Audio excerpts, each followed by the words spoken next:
तुझसे नैना जब से मिले। রাত 10টারও বেশি বাজে আর বাহিরে প্রচুর ঝড় বৃষ্টি। তো হঠাৎ করে ইচ্ছা করলো খিচুড়ি খেতে। তো অলরেডি 10টার বেশি বাজে। তো এখন যদি আমি মুরগি বের করি কিংবা গরুর মাংস বের করি, রান্না করতে করতে অনেক বেশি টাইম লেগে যাবে।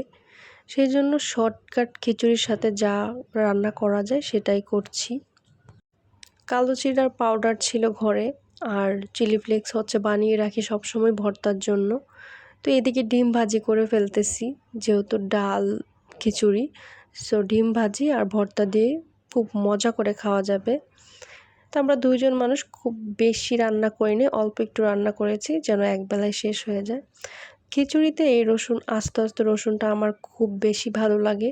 তো আমি খিচুড়ি রান্না করলে অবশ্যই এরকম আস্ত রসুনগুলা দিই, যেন ভাতের সাথে এরকম মেখে খাওয়া যায়।